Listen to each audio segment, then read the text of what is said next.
eu vi a sentença que saiu recentemente em relação ao seu processo com a Globo, e alguns pontos me chamaram muito a atenção em relação a esse ambiente de trabalho, né? Em que momento você passou a perceber que o ambiente de que você estava inserida deixou de ser saudável? Ai, você sabe que você não é o primeiro que faz essa pergunta, e essa pergunta me fez refletir muito, porque quando você é contratado pela empresa, é porque você tem aquilo que ela procura, as ferramentas e o padrão. Eu, na época, servia ao padrão da Globo. Então, assim, eu me senti muito no começo, eu vou ser bem sincera para você. Quando as notícias saíram sobre a condenação em primeira instância da TV, muita gente falou, agora você vai ser porta-voz, agora você vai ajudar outras mulheres. Eu não acho que eu sou porta-voz de nada. Eu espero que a situação clareie para muitas mulheres, eu espero que elas tenham o entendimento que eu tive, que foi tarde demais. Estou falando isso exatamente para dizer que eu demorei muitos anos para descobrir que a Globo exigia tanto desse padrão, dessa sua estética, que eu adoeci. Então, assim, no meu começo, eu me encaixava muito nesse padrão, tanto que eu fui contratada, logo eu alcancei um lugar alto ali na empresa, logo eu fui promovida a repórter do Jornal Nacional, em um ano eu já era repórter do Jornal Nacional. Então, assim, porque eu tinha o que eles buscavam. Então, eu não senti muito. O que eu senti foi quando a empresa, a partir de 2012, 13, ela mudou o jeito de fazer televisão. Não vou dizer que ela fez isso na surdina, porque não foi. Ela avisou todo mundo, né, que ela ia fazer uma reformulação. Seríamos, eu não sei se você lembra até desse jargão, somos uma só Globo.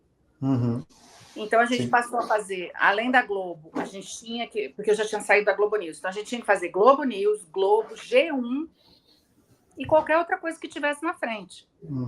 Então, assim, a gente começou a trabalhar muito. E eu até eu falei isso com a perita médica que fez a minha perícia para a Justiça, para dizer se eu tive burnout ou não. Eu passei por uma perita da Justiça, nomeada pela Justiça.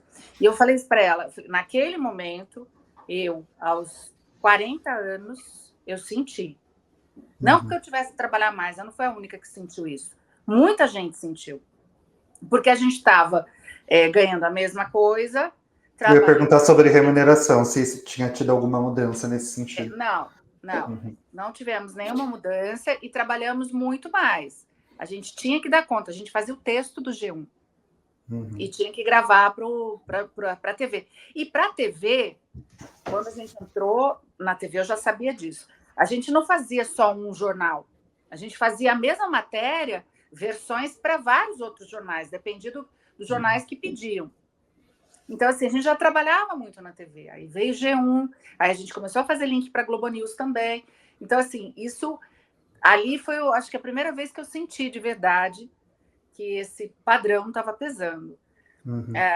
Aí veio a idade. Aí algumas chefes começam a perguntar para você, você já sabe o que você vai fazer quando completar 50 anos? Aí eu brinquei, eu vou continuar sendo repórter, é o que eu gosto de fazer. Aí uma chefe, na época ela ainda está na empresa, disse para mim, mas não tem mulheres de 50 anos na televisão, são pouquíssimas. Quem que tem hoje no jornalismo? E aí aquilo começou a pesar, começou dentro da minha cabeça.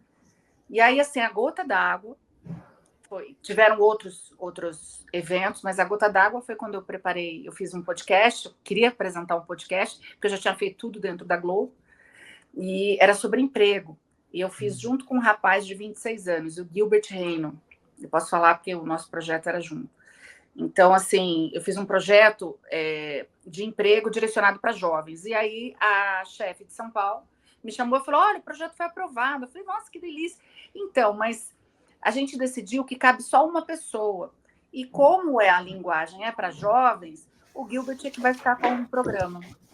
Aí ali eu senti de verdade. Ali eu desabei mesmo. Aí foi quando aí eu comecei a trabalhar feito louca, para poder provar que eu ainda podia produzir muito.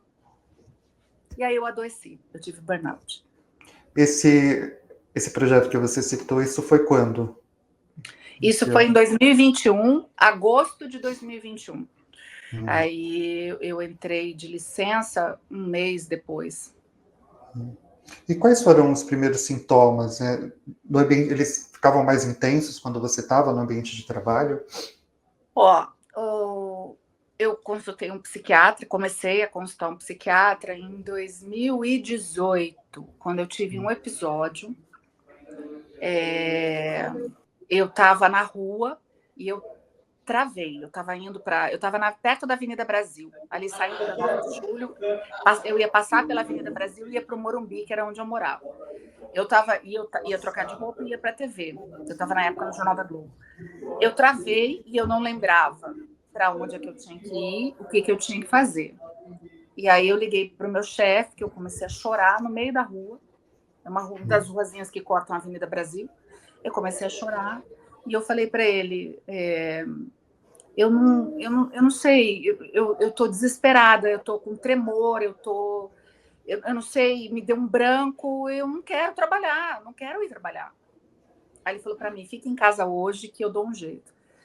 E aí, nos dias seguintes, eu fui entrar na catraca da TV, eu fui passar o meu crachá, eu comecei a chorar. Comecei a chorar. Eu liguei para ele de novo e falei, olha, eu não sei o que está acontecendo comigo. Até então a gente nem falava de burnout, né? Burnout se tornou evidente quando a Isabela Camargo foi demitida em 2019. A gente sabia o que era burnout, não vou dizer para você que não, mas assim, ninguém do meu lado teve isso, entendeu? Então assim, eu não associei. Aí eu falei, eu vou procurar um médico. Aí eu procurei um médico. No segundo médico que eu fui, aí eu acertei e comecei a fazer tratamento. Mas até o médico se dá conta de que aquilo tudo que você está sentindo é burnout, ele não fecha o diagnóstico de cara. Então, assim, levou um tempo. Aí veio a pandemia. Eu já estava doente, por exemplo, eu chegava 2 horas da tarde, eu tinha que trabalhar às 4 da tarde. Eu tinha crise de choro. Eu tinha aquela tristeza que não passava. Era uma tristeza. Eu falava, gente, mas o que está acontecendo? Eu gosto de ser jornalista, eu gosto de ser repórter. O que está acontecendo comigo? Mas levou muito tempo para fechar um diagnóstico de burnout mesmo, foi em 2021. Mas olhando para trás, eu tive crises antes. Então, assim, esquecimento, ansiedade, pânico, irritabilidade e chorar do nada. Eu chorava do nada. Do nada, quando chegava perto de ir para o trabalho. Uma das partes também, né, do processo cita um manual, um comunicado interno que ditava algumas regras de como as mulheres deviam se apresentar. Ele era restrito apenas às mulheres, não existiam orientações para homens. Você falando assim, é verdade. Ele era passado... Eu não me lembro, eu não vou ser leviana de dizer para você que ele era passado só para as repórteres mulheres. Assim, não, os homens não eram copiados no e-mail. Eu não me lembro, se você quer saber, eu não me lembro. Mas a gente tinha essas regras de etiqueta desde quando eu entrei lá em 2000. Existia essa regra de etiqueta. Para você ter uma ideia, quando eu virei apresentadora da Globo News em 2002, eu tinha um cabelo bem comprido e vermelho, eu adorava a cor vermelha, eu era meio ruiva. E a Alice Maria e a Regina Martelli me levaram a um cabeleireiro no Rio de Janeiro, eu não me lembro o nome dele, e ele cortou meu cabelo aqui, ó, eu chorava. Porque eu não queria, meu cabelo era enorme, eu amava aquilo, mas elas disseram que eu precisava dar uma repaginada. Então, assim, essas etiquetas de como se vestir, de como comportar, elas sempre existiram. Aí, durante uma época, a gente não recebia mais isso, não tinha, ou eu não recebia, porque eu já tinha entrado no padrão. E aí veio esse comunicado, já tinha uns 2 ou 3 anos que a gente não tinha um comunicado assim, aí veio esse comunicado e eu achei ele pesado. Aí eu falei, eu vou guardar esse comunicado, até para saber as coisas que eu não posso usar ou não. Falei, eu vou guardar. E aí eu guardei e acabou servindo para ação trabalhista. Mas eu não vou dizer para você que os homens não recebiam, mas se você for olhar aquilo, eu tenho um e-mail até hoje. E quando você olha com os olhos do seu advogado, porque, olha só, eu vou te explicar uma coisa. Quando você está dentro da panela, você se mistura. Você está dentro. Então, assim, tem coisas abusivas que aconteciam ou que acontecem nos ambientes de trabalho que as pessoas não se dão conta, porque elas estão dentro. Quando alguém se insurge, alguém começa a falar, como a gente tem falado sobre violência doméstica, como a gente tem falado sobre racismo, aí você começa a se ligar no que está acontecendo. Então, assim, ali, com os olhares do meu advogado, eu vi e falei, gente, realmente é pesado esse meio. Dizer para você não usar uma blusa apertada ou com manga curta, porque vão aparecer os braços roliços. Uhum. Aí você diz, cuidado com as roupas apertadas, porque senão vai marcar a barriga saliente. Então, assim, aí você começa a pensar, mas espera aí, que coisa mais estranha, coisa mais estúpida, sabe? Então, assim, por isso que eu digo, não sou porta-voz de nada, porque durante muitos anos eu achei que aquilo era normal, e eu entrei naquele padrão, entendeu? Só quando veio mesmo contra mim é que eu senti. O impacto da idade, porque a gente percebe que há um processo de renovação dos profissionais da Globo, muitos veteranos foram demitidos, deixaram a emissora para que para que os profissionais mais novos entrem. Você sente como a fatoridade entra nesse jogo?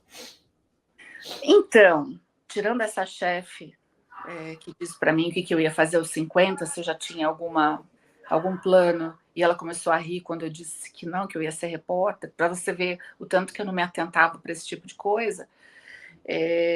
Mas na minha época só tinha a Fátima Bernardes, de mais velha, no jornalismo. Só. Só que quando eu entrei, eu tinha 29 anos, era muito misturado. A gente até brincava que a vaga no Jornal Nacional era vitalícia. Você só ia conseguir entrar se um dos profissionais se aposentasse. Mas veio uma renovação dos repórteres. E os repórteres começaram a ficar cada vez mais jovens. Só que, assim, na minha época, você tinha os jovens. Eu era jovem naquela época. Mas você misturava com os mais velhos. Você tinha uma mistura no ar. Você não tinha só jovens. Hoje, quando você assiste televisão, a Globo talvez até menos que as outras, você vê que há uma renovação muito grande. Uma tentativa de ter rostos mais jovens. Agora, assim, de onde vem isso? Eu acho que é uma política da empresa. Ali por volta de 2012, 2013, eu até entrevistei a Glória Menezes e o Tarcísio Meira durante uma época, mais ou menos nesse período de tempo aí, e ele chamou atenção para isso. A Globo está investindo num público jovem. A Globo quer a audiência do público jovem, mas está fazendo errado ao ir atrás, renovar, botar só jovens no ar. O jovem não quer assistir televisão. Ele falou isso para mim. Ele falou assim, quem senta na frente da televisão para assistir televisão são as pessoas mais velhas. E a Globo está fazendo errado, tirando os velhos do ar e enchendo de pessoas jovens para atrair a audiência jovem. Não vai conseguir. Isso ele me falou. E aquilo me deu um start. A empresa realmente estava fazendo aquilo. E não sei se você se lembra, eu não sei quanto tempo você tem de jornalismo, mas quando o Jornal Nacional sofreu uma super reformulação, eu acho que foi ali perto de 2017, 2018, que eles colocaram a Renata Vasconcelos na bancada, saiu a Patrícia Poeta, ficou o William Bonner e entrou a Maju. Foi quando teve a estreia da Maju, Garota do Mapa Tempo. Naquela época, saiu uma informação, e eu digo para você que ela é verdadeira, porque eu ouvi isso da chefia, que, a pedido da direção, todos os repórteres do Jornal Nacional iam ser renovados. Quem já estava lá há muito tempo não ia mais ficar, porque queriam dar uma cara nova para o Jornal Nacional. Aí a gente até brincou, se queriam dar uma cara nova, por que não começou pelo Bonner, né? A gente brincava lá dentro sobre isso. Mas a verdade é que eles encheram o vídeo, deixaram os mais velhos de lado e encheram o vídeo dos mais novos. Acabou que não funcionou. E pessoas mais velhas, como a Graziela Azevedo, que está lá há muitos anos, o César Menezes, que está lá também há muitos anos, acabaram, o Gaspar, antes de ser demitido, acabaram retornando para o Jornal Nacional porque não deu certo. Mas aí, se você faz um recorte só do Jornal Nacional, que é um jornal mais tradicional, por isso, talvez, os repórteres mais velhos funcionavam naquela época e essa mudança talvez não tenha dado certo. Mas esse tipo de comentário ali dentro existiu. E isso contaminou toda a redação. Então, você via pessoas cada vez mais jovens trabalhando, os mais velhos sendo deixados de lado ou sendo demitidos. E hoje é o que você vê. É o que você vê no ar. A média de idade dos repórteres é entre 30 e 40 anos. E como isso afetava no dia a dia? Isso era trabalhar com muita preocupação? Como é que isso afetava? Imagina, tá, eu vou comprar um apartamento, mas como é que eu vou pagar o apartamento se eu não sei se eu vou ter emprego amanhã? Uhum. Isso veio na pandemia também, né? Porque a gente não sabia quem ia ficar, a gente sabia que a gente imaginava que a empresa não estava bem das pernas, porque caiu publicidade. Na pandemia, a gente ficava imaginando, o que vai acontecer com a gente? Era a mesma coisa nessa época. Eu ouvi de um colega veterano que está até hoje na Globo, ele me disse o seguinte, poxa, a Globo formou a gente no padrão Globo. Ela ensinou pra gente que é assim que se faz jornalismo. E, de repente, ela muda tudo e não dá a menor chance pra gente de treinamento, de botar a gente hábil para isso, porque a Globo começou também a ter um vocabulário mais coloquial. Foi quando veio a história de apresentador não usar tanto o TP para ler, apresentador passar a ser um comentarista da notícia. Tudo isso veio num bojo entre 2010 e 2015. No mesmo bojo que veio do Somos Todos Uma Só Globo. Veio uma mudança que nós não estávamos preparados, porque ela nos formou para ser aquele padrão duro no ar, de você dar a notícia e não interagir com o telespectador, e de repente ela mudou tudo, não nos formou, não nos treinou, e nós que estávamos há mais tempo não encaixávamos no novo perfil que ela queria. É óbvio que aquilo preocupava. Alguém ia dançar. Então, assim, era uma preocupação que a gente tinha.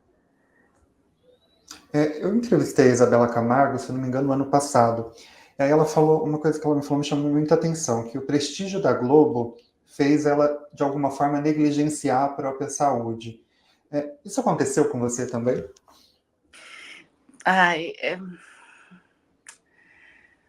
Quando você está lá dentro, você quer ficar. É difícil entrar?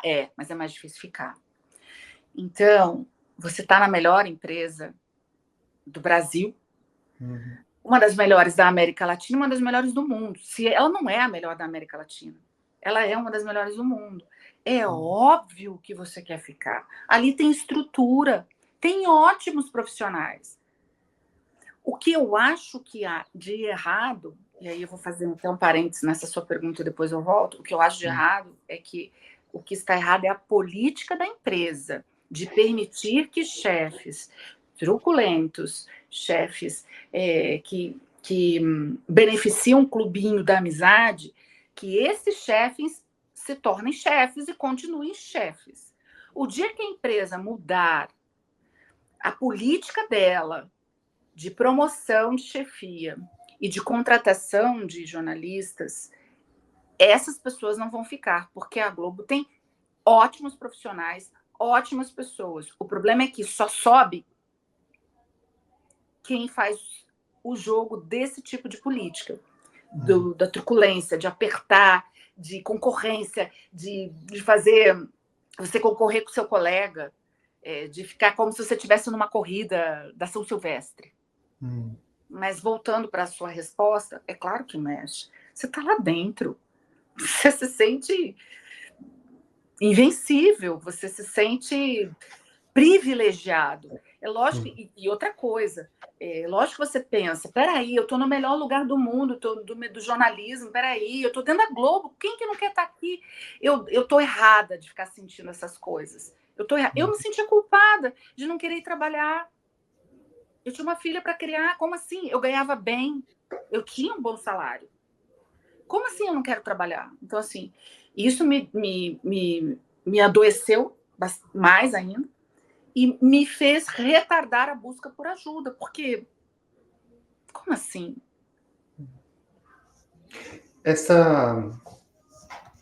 Esses casos que você relatou, né, esses episódios de, sei lá, de abusos, acho que a gente pode usar essa palavra, você levou eles para a Globo?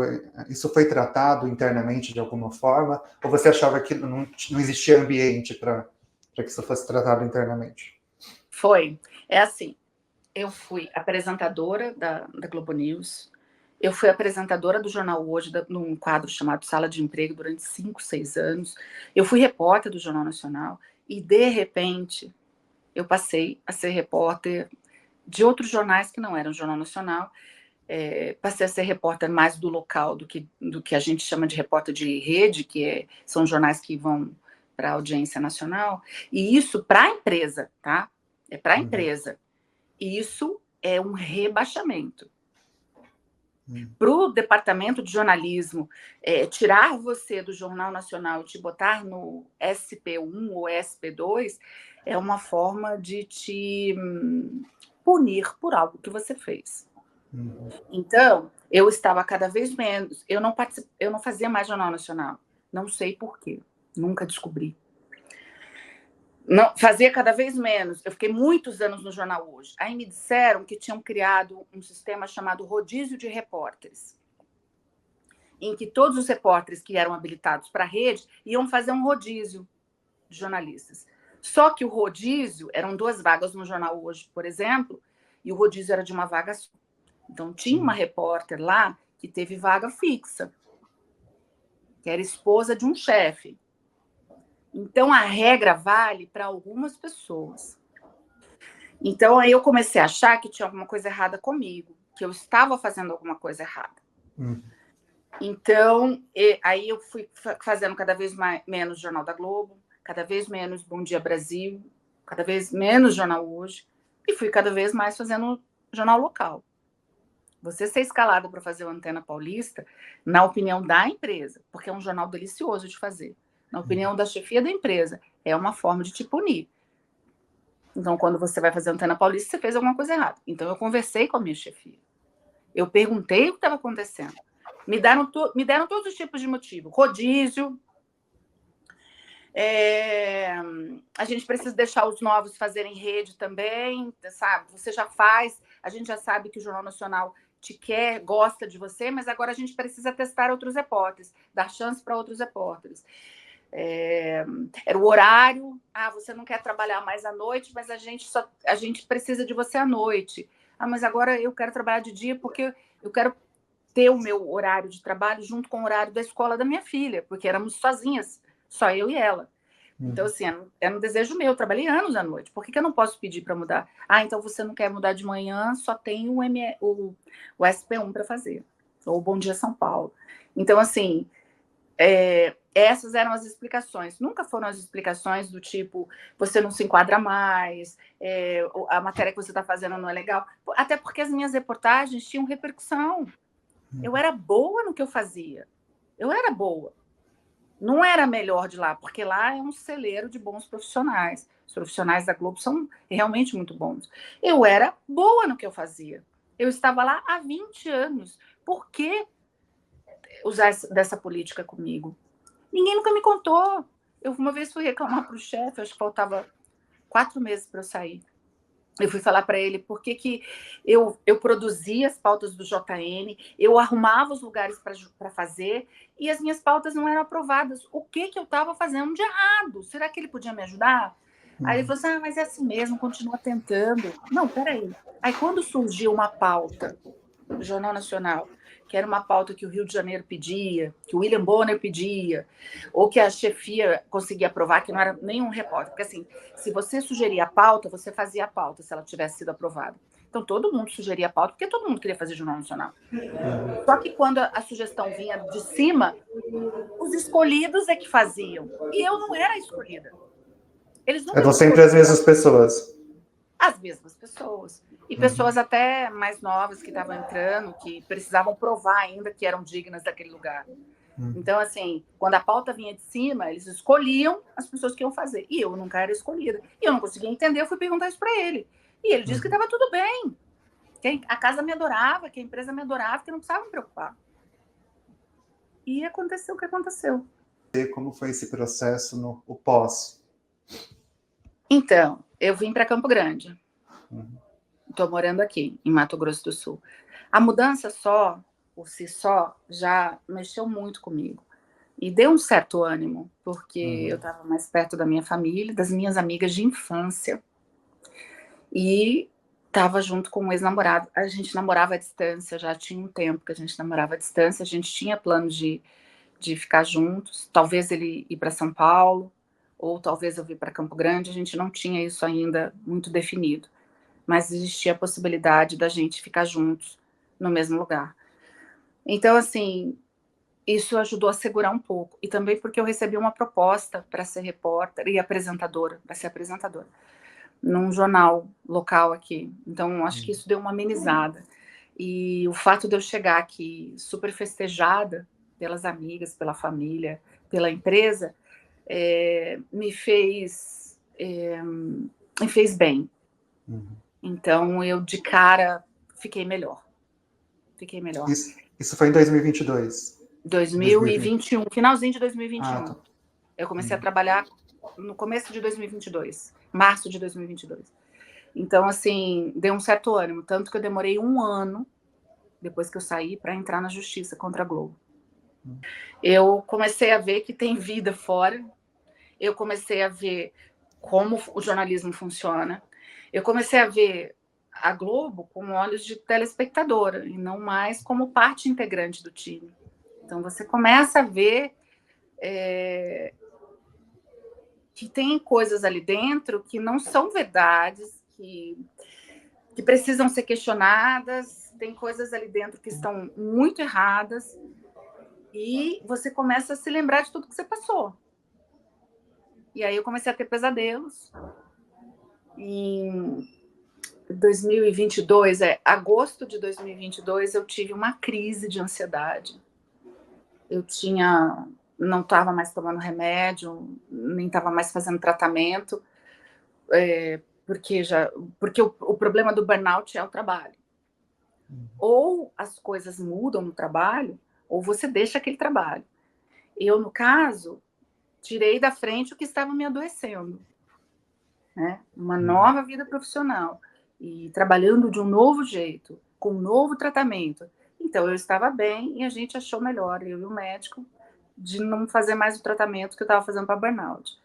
Mas eu tive uma crise de ansiedade em agosto e voltei a tomar remédio, e hoje eu tomo remédio e tenho pesadelos com a Globo quase toda semana.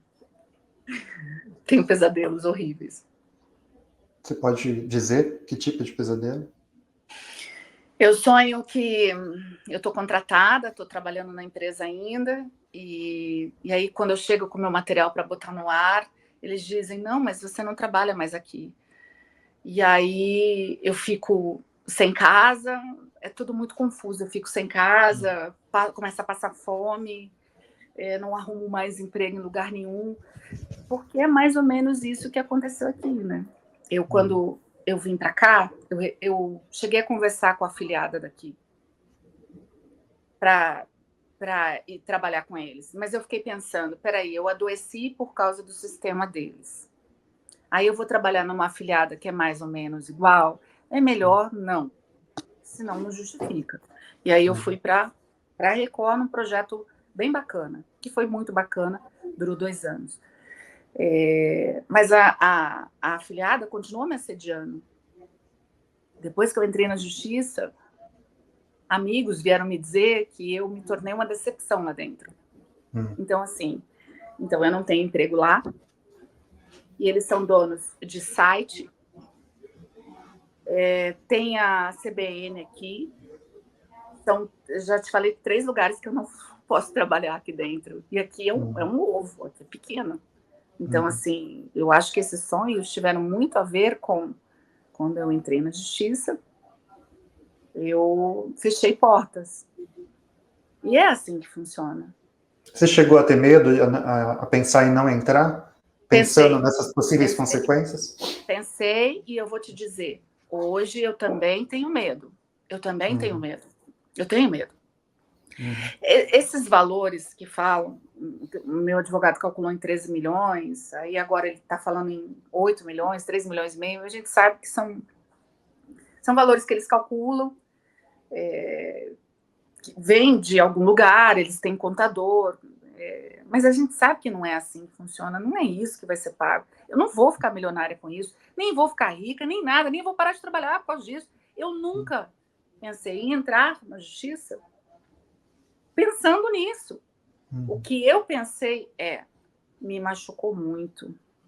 Eu preciso acabar com essa dor. Eu faço terapia há zilhões de anos, tá? A terapia foi a única coisa que eu não deixei de fazer. E eu tratava muito disso na terapia. Eu calei a minha voz. Eu não contei o que estava acontecendo. Parecia que tudo era maravilhoso e não era. Eu queria que as pessoas soubessem. Eu queria que soubessem por mim que não foi legal. Queria que as pessoas soubessem que eu sofri. Eu sofri. Doía. Você se achar incompetente. Dói.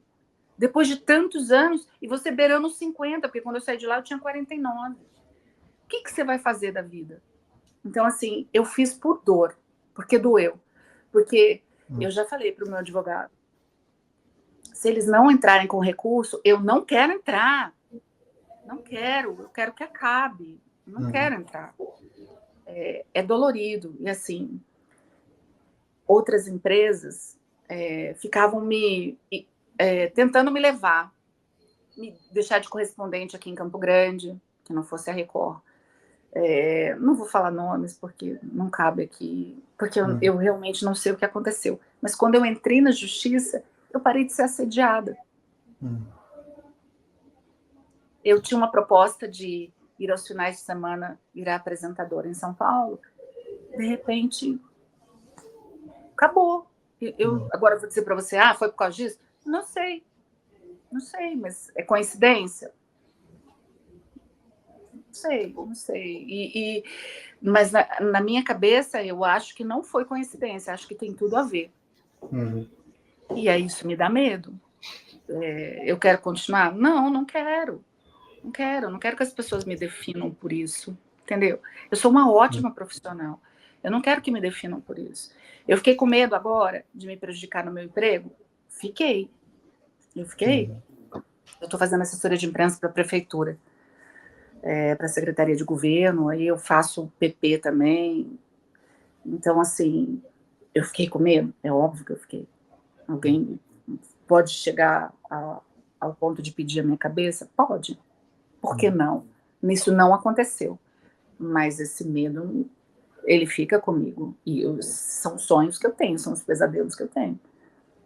E você se arrependeu em algum momento? Ou ter entrado na justiça, ter compartilhado as suas experiências, isso te ajudou? Se não fosse por uma coisa, eu diria para você que eu me arrependi.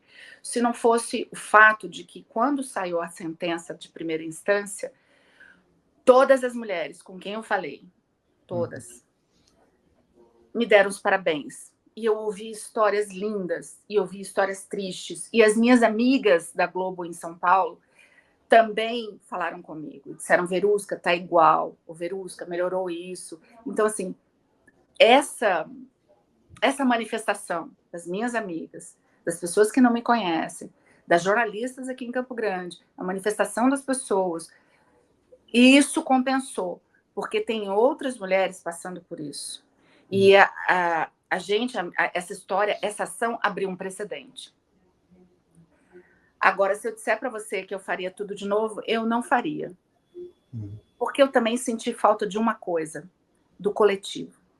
Depois que saiu a sentença, eu dei uma olhada no seu perfil no Instagram, e aí estava lendo os comentários, o que é sempre um risco, né, ler comentário. Eu vi muitas mensagens também com ataques, com as pessoas fazendo julgamentos em relação ao seu processo, à sua postura. Como é que isso te afeta? Eu não leio. E eu não sei se você viu, logo depois que eu me casei, eu apaguei muita coisa do meu perfil da época da Globo, apaguei muita coisa que eu achava que não tinha mais a ver comigo. Poderia ter deixado lá? não ia me atingir, mas assim... E eu não sou mais ativa nas redes sociais. Eu era bem ativa. Eu tinha até uma hashtag, que eu acho que foi uma das... Se eu não criei a hashtag, eu devo ter sido uma das primeiras a usar. Que eu tinha chamava Dia de Repórter. Então, assim, todos os dias eu botava o meu dia a dia de repórter no ar, nas minhas redes sociais. Eu já cheguei a ter 120 mil seguidores. Hoje, naquela época, era muita coisa. Naquela época, até 2021. Hoje baixou para 114. Acho que pessoas pararam de me seguir, gente que não quer mais me seguir, ou gente que não tem mais rede social. Mas eu não sou mais ativa nas redes sociais. Eu não leio, tento não prestar atenção. Até porque, assim, quando mexe com a gente, né? Para mim, o auge foi quando eu fiz uma matéria do padre Júlio Lancelotti, e aí alguém escreveu que eu só entenderia o que era proteger bandido o dia que mexessem com a minha filha, o dia que... sugerindo que a minha filha seria estuprada por alguém da Cracolândia. E ali, nossa, como dói. Dói falar de alguém da sua família. Nossa, dói demais. E ali eu desencantei. Como é que você está hoje? Hoje, eu estou confusa, angustiada. Eu estou muito angustiada. A empresa tem 8 dias para recorrer, ainda não recorreu. A gente também tem 8 dias para recorrer. O meu advogado está dizendo que vai recorrer. Eu disse para ele que não. Só se a Globo recorrer, a gente recorre. Mas assim, eu não quero. Eu estou angustiada, eu estou ansiosa. E eu hoje me sinto... Eu não me sinto feliz. De tanto tempo não ter enxergado que eu contribuí para aquela política da empresa. E não ter enxergado, de repente, colegas minhas que precisavam. Eu tenho uma colega que foi demitida não foi demitida, não, ela era apresentadora. E ela foi tirada do ar porque ela estava gorda. E eu não fui solidária a ela. Não fui. Então, eu não sinto orgulho de mim. Eu demorei muito tempo para ver. Não me sinto uma mulher forte por causa disso. Gostaria de ter feito mais. É isso. Eu tenho arrependimentos. Eu sou uma mulher arrependida. É isso. Não é que eu não sou feliz. Eu sou uma mulher arrependida. Eu sou feliz aqui no meu canto com meu marido. Eu sempre fui uma pessoa muito mais de coração do que de razão. Então, estar casada hoje com um homem que eu amo é o que basta para mim. A minha filha está fazendo faculdade, terminando a administração. E eu levo uma vida muito simples. E tá bom. É a vida que eu gosto, é a vida que eu quero. Talvez eu esteja me punindo, talvez. Mas eu tô feliz pela vida que eu tô levando. Gostaria de ter feito mais. Eu gostaria de ter sido esse exemplo que algumas pessoas acham que eu sou. Gostaria de coração. Qual?